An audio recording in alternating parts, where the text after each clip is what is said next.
waxaa dhici jirtay nebigu calayhi salaatu wasalaam in gurigiisa isaga iyo dumarkiisu ay ku kaliyoobaan talow markaa nebigu calayhi salaatu wasalaam siduu u dhaqmi jiray oo qof aamusan oo xidhxidhan buu ahaa dumarkiisa aan la kaftamin oo aan la ciyaarin ma wuxuu ahaa mid aan agtiisa lagu kaftami karin oo aan lagu ciyaari karin oo cidiba aanay ku wada hadli karin oo la aamusan yahay una bal wuxuu isagu odhanayo in la sugo maya nebigeenu calayhi salaatu wasalaam sidaa ma ahayn wuxuu u dhaqmi jiray ragga weliba ragga ugu dabeecadda fiican ugu akhlaaqda wanaagsan ee ugu furfurani siday u dhaqmaan marka ay guryahooda joogaan waxay noo sawirtay dhaqankii nebiga calayhi salaatu wasalaam fii beytihi caaisha radia allahu canha waxay tihi kaana idaa khalaa fii beytihi maca ahlihi alyana annaas nebigu calayhi salaatu wasalaam marka isaga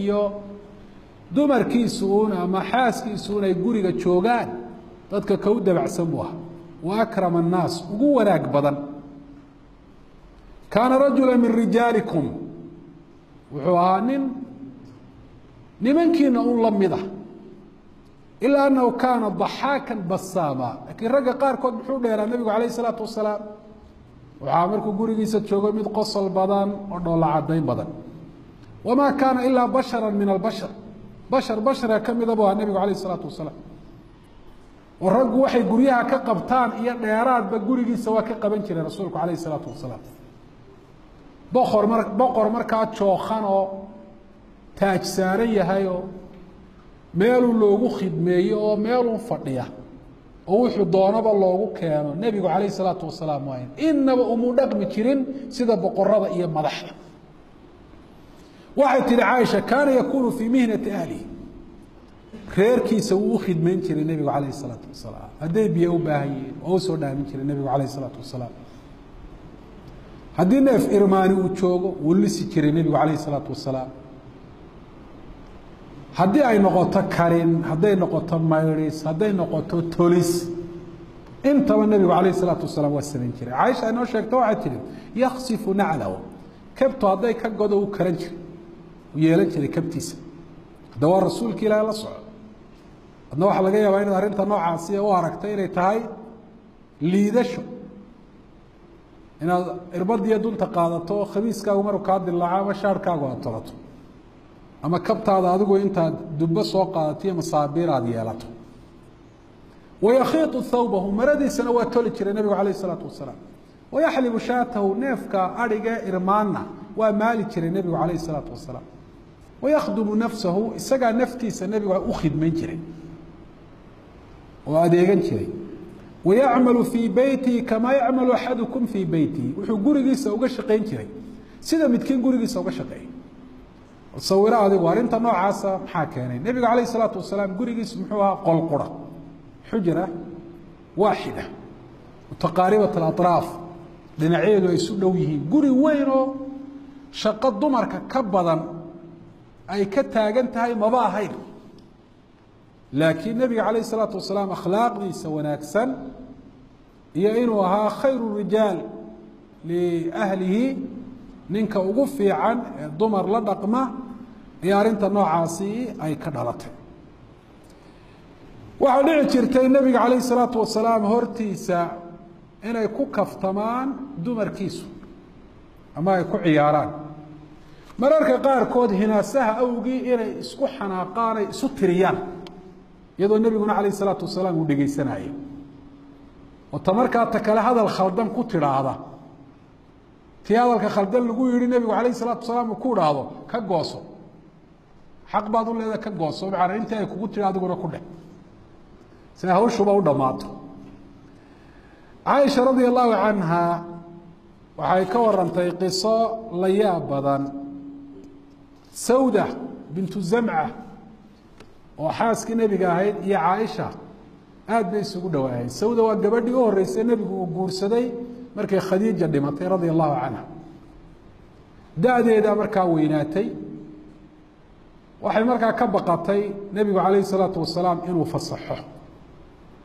waxaanay dooneysay inay dhimato iyadoo nebiga calayhi salaatu wasalaam meher ugu xidhay ama nebigu calayhi salaatu wasalaam uu dhinto litakuna zawjatahu fi ljanna si ay nebiga xaasaskiisa uga mid noqoto jannada dhexdeeda.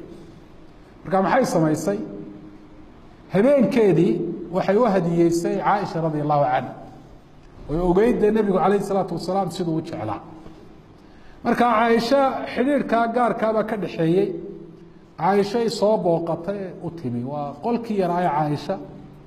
nebigu calayh isalaatu wasalaam wuxuu fadhiistay sawda iyo caaisha dhexdooda, labaduba dumarkiisa ayay ka mid yihiin. caaishana lug buu dhabteeda saaray, sawdana lugta kale ayuu dhabteeda u saaray. caaisha radi allahu canha sawda raashin bay usoo dhigtay, usoo diyaarisay. dabeetana waxay ku tidhi cun raashinkan. sawdaa diidoo tidhi cuni maayo.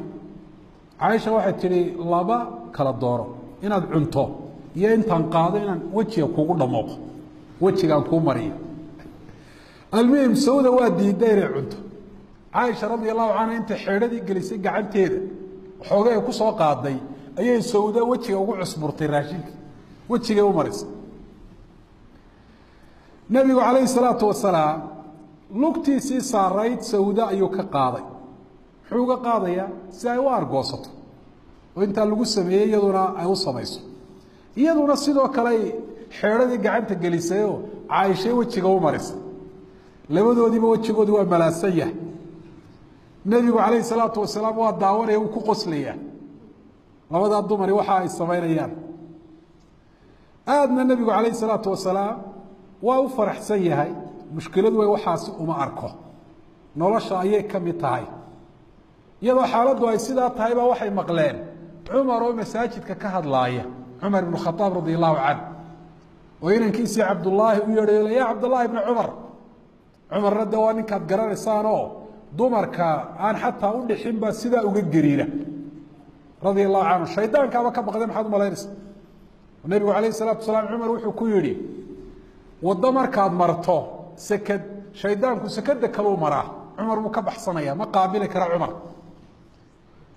jinkii iyo shayaadiintii baa sidaa uga yaacaya. insi khalad samaynayaana cumar ma waajihi karo.